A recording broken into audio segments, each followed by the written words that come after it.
Bonjour à tous et bienvenue dans C-Expresso, votre dose matinale de sourire, de solutions et de succès en matière de relations clients. Préparez-vous à plonger dans l'univers passionnant de l'excellence client avec nous. C'est l'heure du CX qui a du punch avec le SP2C. Bonjour Frédéric, merci beaucoup d'avoir accepté notre invitation au C-Expresso pour le SP2C. Avec plaisir. Cher Frédéric, le thème qu'on a choisi aujourd'hui, ce sont finalement les enjeux de la formation professionnelle, mais en particulier de la formation immersive dans notre secteur. Passionnant. Et, absolument. Et avant de commencer, est-ce que vous voulez bien vous présenter ? Alors, je suis Frédéric Balland-Balancé, directeur du développement RH chez Armatis.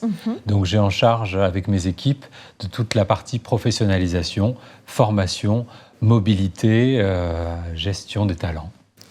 En quelques mots. En quelques mots, mais un gros périmètre. Aujourd'hui, donc, pour lancer un peu le sujet, d'après vous, Frédéric, quels sont les enjeux de la formation, de l'apprentissage dans notre secteur ? Alors, on évolue dans un écosystème qui est de plus en plus complexe et je dirais de plus en plus exigeant. Et les enjeux, c'est déjà d'arriver à satisfaire l'ensemble des parties prenantes.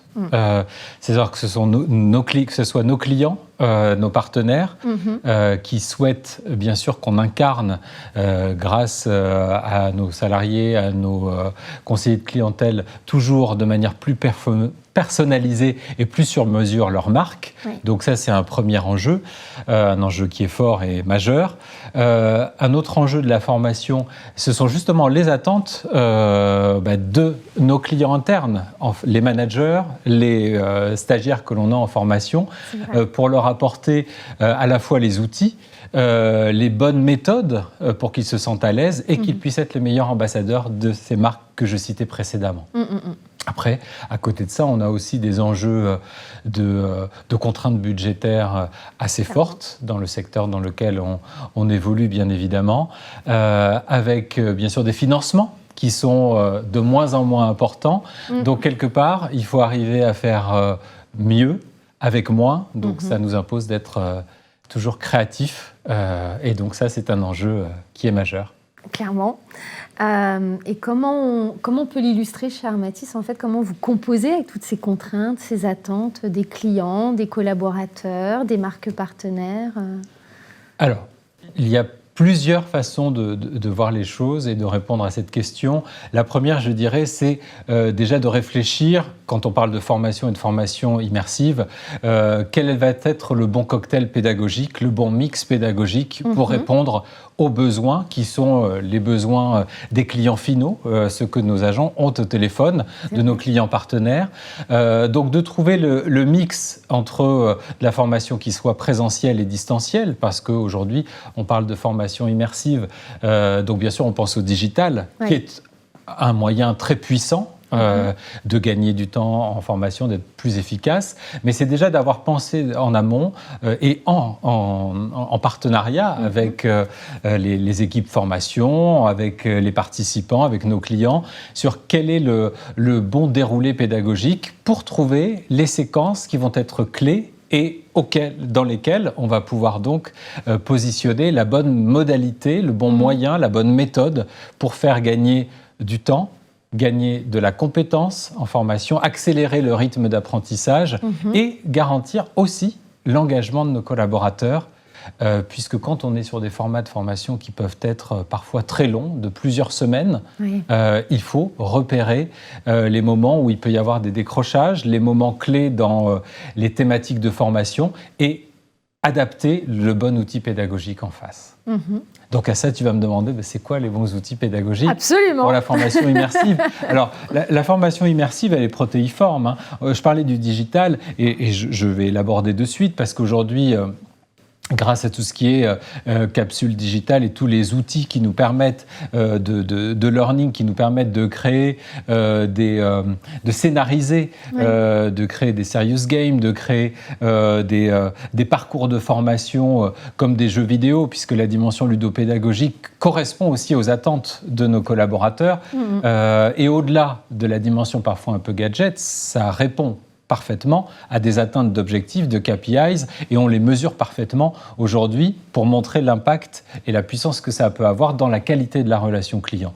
Donc il y a la partie digitale, on doit être en capacité de reconstituer, grâce au virtuel, des univers industriels, des boutiques, de faire comprendre à nos agents tout ce qui se passe avant et après leur intervention, quel que soit le média avec lequel ils vont être en interaction. Donc, s'ils ont compris ce qui se passe avant, ce qui se passe après, l'écosystème, s'ils sont capables de visiter une centrale d'épuration ou d'assainissement de l'eau, derrière, ils vont comprendre tout un cheminement. Et ça, grâce aux outils virtuels, on gagne un temps fou, on reconstitue des univers complets de nos marques et ça permet à nos agents d'être les meilleurs ambassadeurs. Donc ça, c'est la partie digitale. Après, dans la partie de formation immersive, c'est aussi les immerger dans cet univers du client. Donc c'est reconstituer un showroom, reconstituer une boutique, reconstituer un appartement dans lequel ils vont devoir avoir des actions dans le domaine de l'énergie,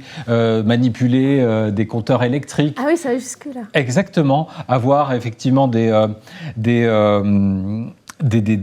actions à mener dans un univers un peu comme le studio ici, qui serait reconstitué, dans lequel on fait évoluer notre collaborateur. Et ces expériences-là, sous ce format, qu'elles soient escape game ou alors à travers des modalités plutôt d'improvisation, les techniques théâtrales, les mettre dans un mode de pensée et de réflexion qui les transporte totalement dans la marque qu'ils sont censés incarner. Et ça, c'est très puissant.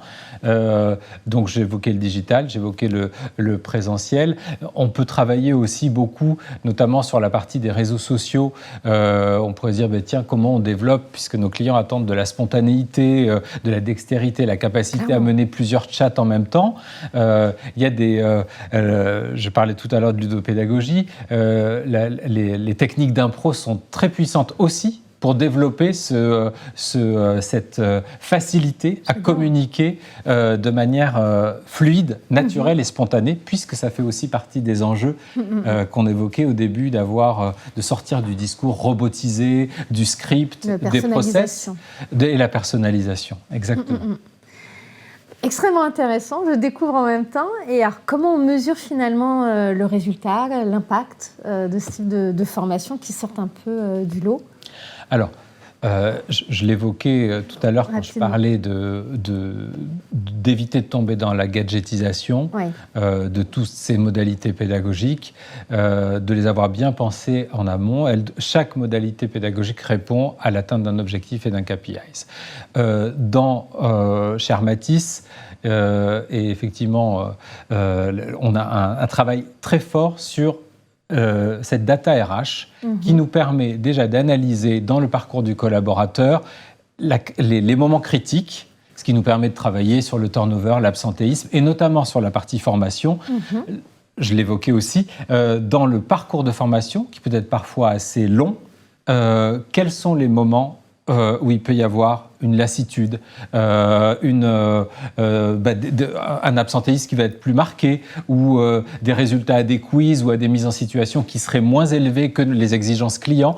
Et en travaillant sur cette data RH en formation, pendant la formation initiale, mais aussi bien sûr sur la formation continue, on est capable de positionner justement des modalités qui vont être plus puissantes, plus engageantes, plus ludiques peut-être, pour redonner un coup de fouet, un élan. Et donc ça nous permet de coupler entre la data RH et l'atteinte de la mesure quantitative ou qualitative de la connaissance et de la compétence, et de la suivre par individu, par équipe, par volet de compétences, et derrière, de pouvoir être dans l'excellence, ou l'attendu en tout cas, au sortir de la formation initiale ou continue. Et donc derrière, de certifier et d'être aux attentes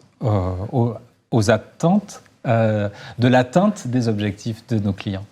On voit vraiment le parcours expérience collaborateur. Exactement.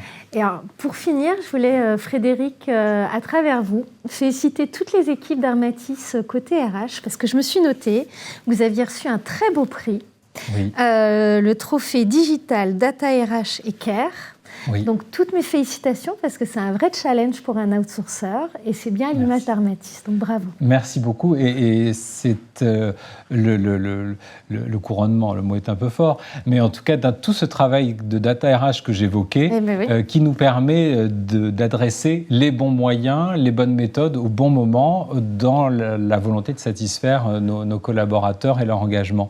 Et effectivement, sur le CARE, c'est une satisfaction puisque ça souligne les engagements, notamment sur les violences faites aux femmes, la discrimination et la diversité auxquelles nous sommes extrêmement attachés. Tout à fait. Et j'en témoigne d'ailleurs. Merci beaucoup Frédéric, à bientôt. Avec plaisir. Et si vous voulez en savoir plus, n'hésitez pas à aller sur notre blog pour lire les témoignages de nos clients, donc www.armatis.com. Très bien, merci. Bonne journée, merci. CXpresso, c'est fini pour aujourd'hui. À très bientôt pour suivre l'actualité ristretto punchy du SP2C.